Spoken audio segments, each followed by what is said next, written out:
that's what got me in the predicament that I'm in now. Predicament? Is predicament a word? How do you say that? Predict?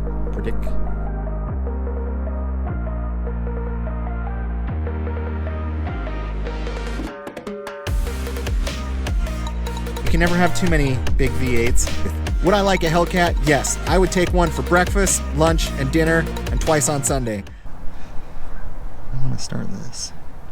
What is going on, guys? It is Austin with Gone in 60. We are inside the Bullitt Mustang. It is looking so good in here. Got the lights going. Got it detailed. Looks really sharp. Today's video, I want to share with you guys some of the other cars I was thinking about buying before I settled on my 2020 Bullitt Mustang. And I just want to share with you guys the different cars I was thinking about, maybe cars of why I didn't look at them or why I didn't consider them. So anyways, guys, let's go ahead and start this up and we'll jump right into it.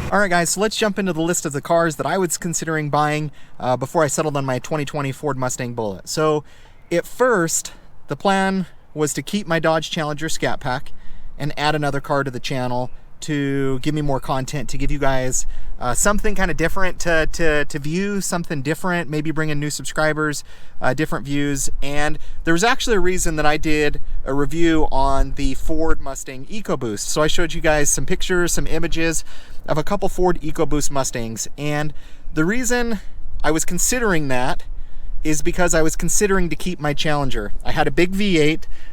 You can never have too many big V8s, but I already had a really big V8, and I thought, hey, these Mustang EcoBoosts, they're on a turbo platform. I really wanted to modify the car out to show that those cars can be just as fast as the V8 Challengers. And so that's why I actually went and drove one.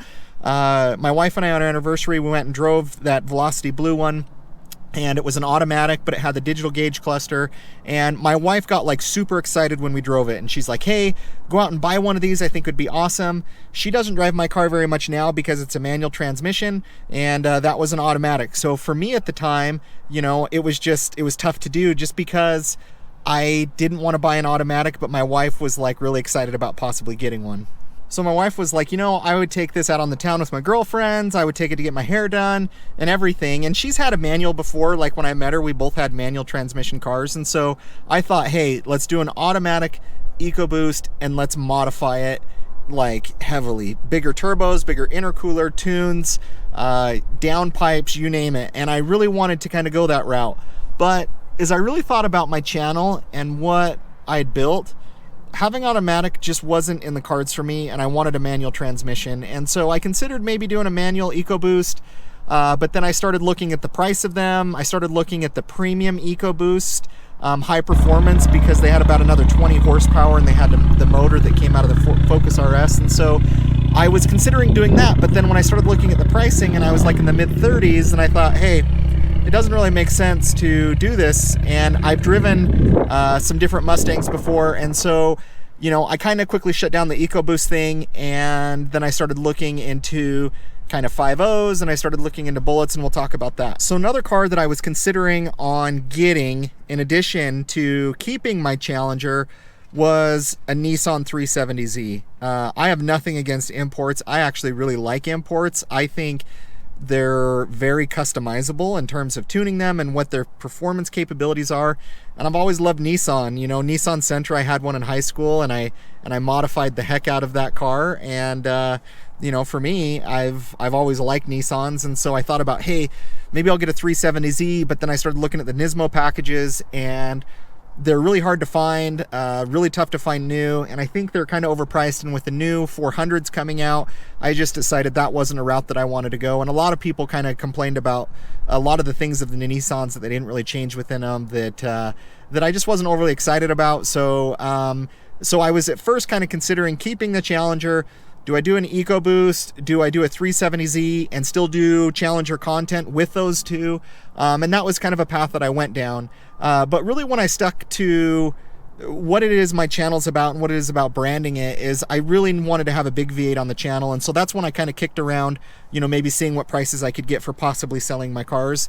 And so that was something that I wanted to look into, was, you know, how much could I get out of my car? And that's what got me into the predicament that I'm in now. Predicament? Is predicament a word? How do you say that? Predict? The situation I'm in now is because I started looking at possibly selling the Challenger, and I got such a good offer for it that I had to take it. And so at that point in time, I was like, there's no way under the sun I am going to take my channel from having a big V8 muscle car manual transmission to an import.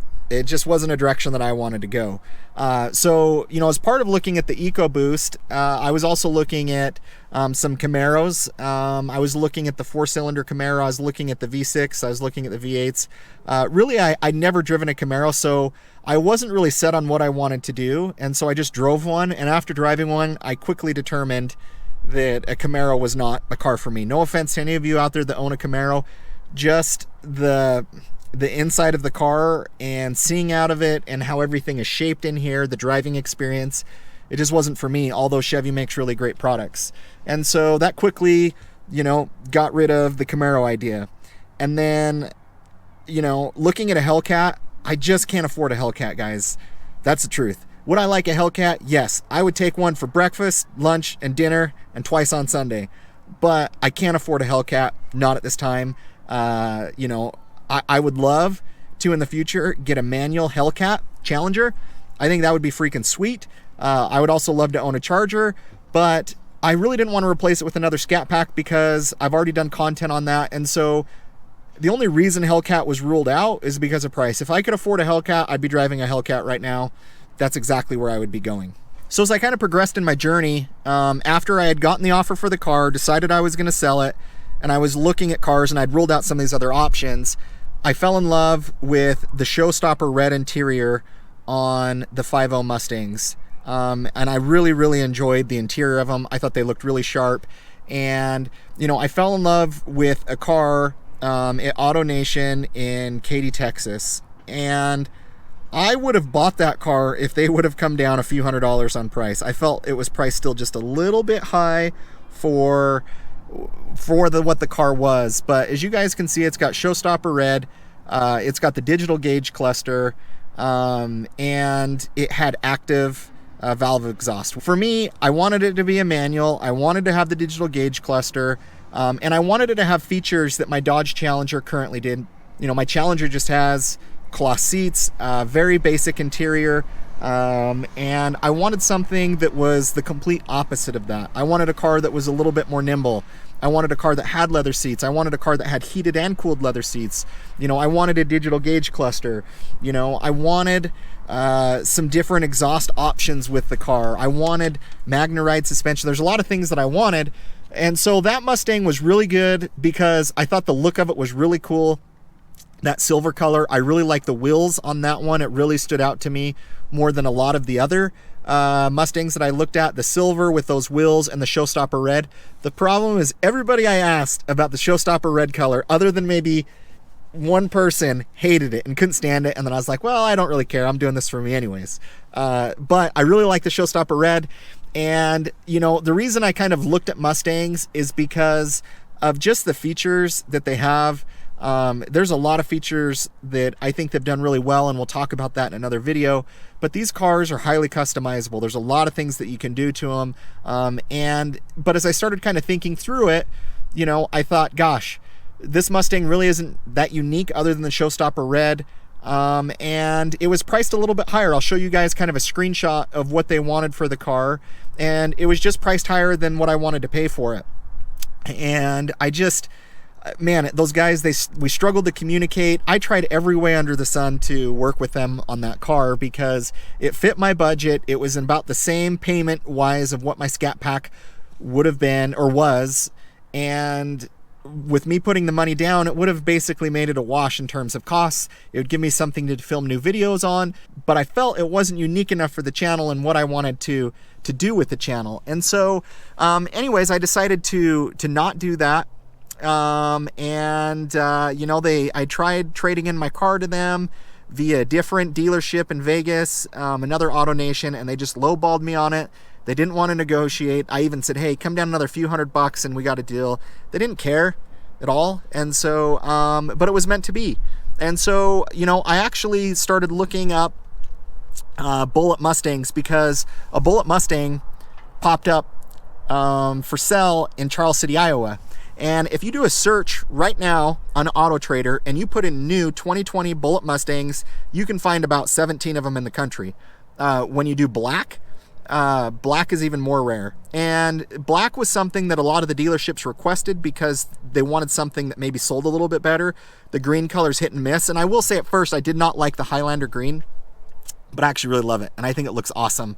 I just wish that for the green ones, maybe they'd do some different brake caliper colors, because I think the green and red, it's too Christmassy for me. But I love the black. I love that you can get it in black. And I started reading about the specs of how this is different than a 5.0, which we'll cover in a different video. It had me intrigued. But the Bullitt Mustang brought me way into a higher price tier that we will cover in a later video. But what I really loved about the Mustang is it's unique. There's so many Mustangs out there. Everybody has a Mustang story. Everybody knows about Mustangs. And I wanted something that had different badging, different colors, something that I could drive around that not everybody has. Like, I know of one more Bullitt Mustang here in Utah, and that's it. And they look different than any other Mustang that you see out there. The wheels are different. The badging in most cases is all removed. And in the back, it, you know, says Bullitt on there. It doesn't say GT. So it's completely different than a lot of the other Mustangs that are out there. And it was something unique that I had wanted. And this dealership in Charles City, Iowa, the car had 300 miles on it. And these guys were about $3 to $4 grand lower than any brand new Bullitt Mustang you could find out there. If you took the lowest Bullitt Mustang out there and you subtract a few thousand, that's where those guys were at.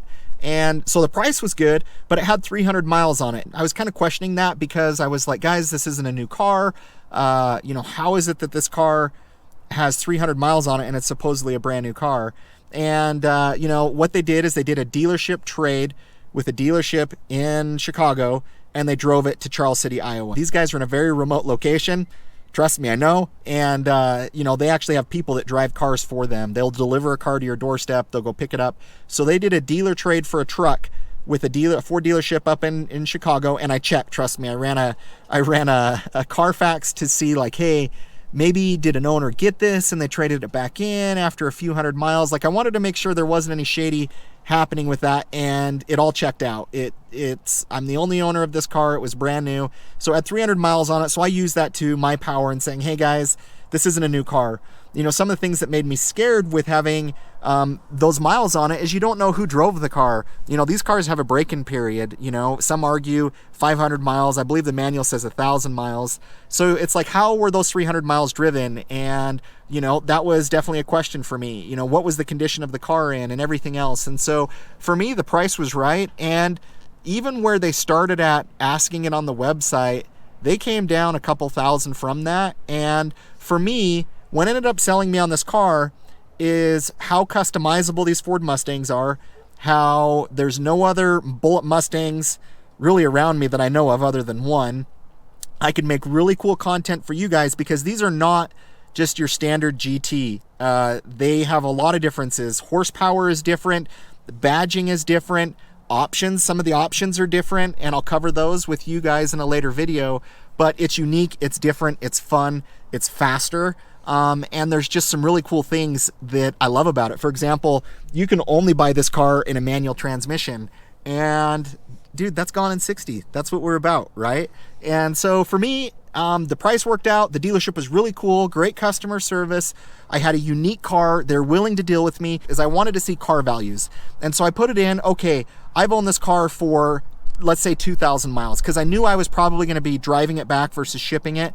So I wanted to see, okay, if this car has 2,000 miles on it today, which car holds its value the highest and which car is closest to what I paid for it from the dealership. And hands down, the Bullitt Mustang, even though I was spending a lot more than what I had originally planned on, still not Hellcat money, still not, you know, still not some of those other cars that I mentioned type money, but I could get my money back out of it. I could break even, you know. That silver Mustang in Texas, I was hardly going to be several thousand in the hole after putting money down. And that's what I'm talking about too, guys, is after putting money down on the car, you know, after 2,000 miles, after closing the deal, money down, which car holds its value closer to what I owe on the car. And hands down, the Bullitt Mustang was the closest, and so that's what I ended up going with.